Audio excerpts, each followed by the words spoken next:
हम human civilisation के एक बहुत ही महत्वपूर्ण मोड़ पर पहुंच गए हैं। प्रसिद्ध थियोरेटिकल फिजिसिस्ट मिचियो काकू के अनुसार साइंस के अगले 100 साल ये निर्धारित करेंगे कि हमारी ह्यूमन सिविलाइजेशन खत्म हो जाएगी या और ग्रो होगी। क्या हम जिस टाइप की सिविलाइजेशन है वही रह जाएंगे या एडवांस सिविलाइजेशन बन के दूसरे ग्रहों पर भी जीवन बसाएंगे। तो दोस्तों, आज हम जानेंगे कितने टाइप की सिविलाइजेशन होती है, उस सिविलाइजेशन में कितनी पावर होती है और हम कौन सी सिविलाइजेशन है। So welcome to my channel strange space. Without wasting time let's start the video.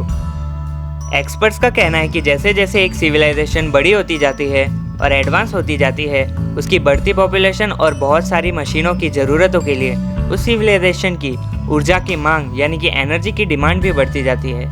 इसे ध्यान में रखते हुए कार्दाशिव स्केल को सिविलाइजेशन की टेक्निकल प्रोग्रेस को मेजर करने के लिए एक तरीके के रूप में विकसित किया गया था, जो कि एक सिविलाइजेशन कितनी एनर्जी जनरेट कर सकती है उसके आधार पर कार्दाशिव स्केल वर्क करता है। स्केल को ओरिजिनली डिज़ाइन किया था 1964 में रशियन एस्ट्रोफिजिसिस्ट निकोलाई कार्दाशिव ने, जो उस समय यूनिवर्स के सिग्नल्स के अंदर एक्स्ट्रा टेरेस्ट्रियल लाइफ के सिग्नल्स की तलाश में थे।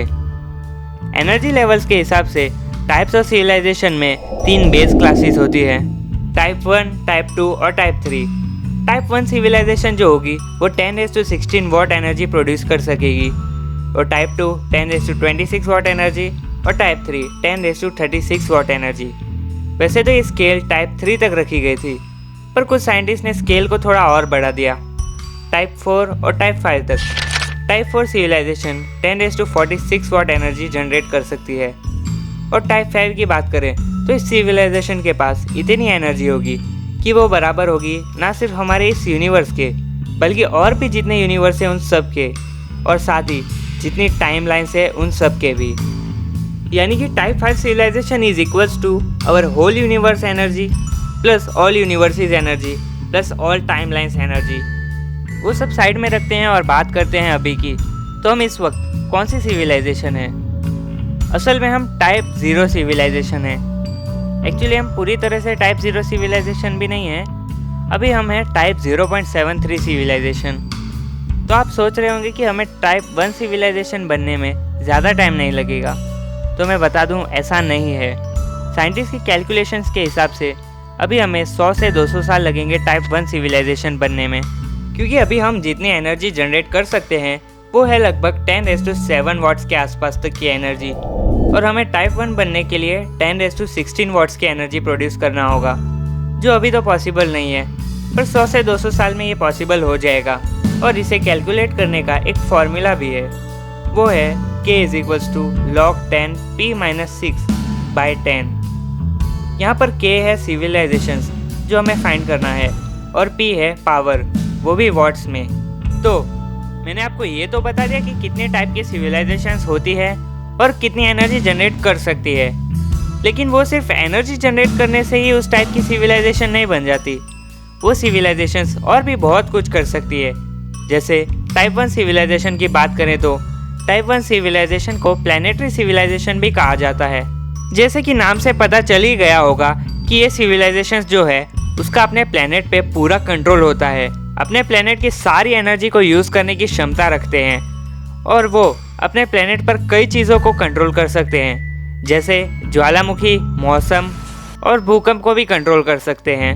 ये मानना थोड़ा मुश्किल है, लेकिन हम अगर टाइप 1 सिविलाइजेशन बन जाएंगे तो हम भी ये सब कर पाएंगे, लेकिन उसके लिए हमें अपनी एनर्जी प्रोडक्शन को बूस्ट करके 1 लाख टाइम्स इंक्रीज़ करना होगा टाइप 1 तक पहुँचने के लिए।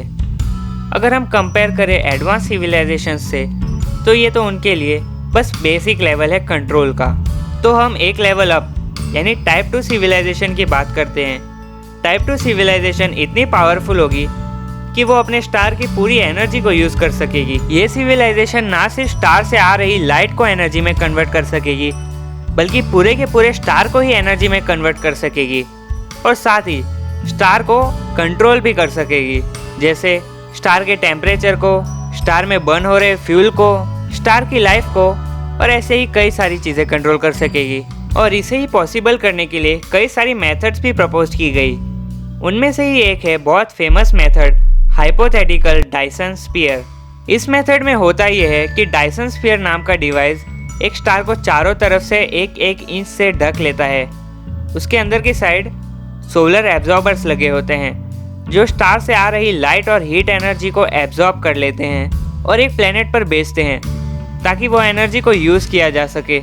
अगर इस सिविलाइजेशन ने फ्यूजन पावर में महारत हासिल कर ली तो वो अपनी ज़रूरतों को पूरा करने के लिए एक बड़े पैमाने पर रिएक्टर भी बना सकते हैं और इसमें फ्यूल के तौर पर यूज़ होने वाले हाइड्रोजन को ये लोग पास के गैस जाइंट से ला सकते हैं और धीरे धीरे चक्कर लगाने वाले रिएक्टर की मदद से जीवन बिता सकते हैं। टाइप 2 के लिए इतनी सारी एनर्जी का मतलब क्या होगा? इसका मतलब होगा कि साइंस के लिए जाना जाने वाला टाइप 2 सिविलाइजेशन को कोई नहीं मिटा सकता।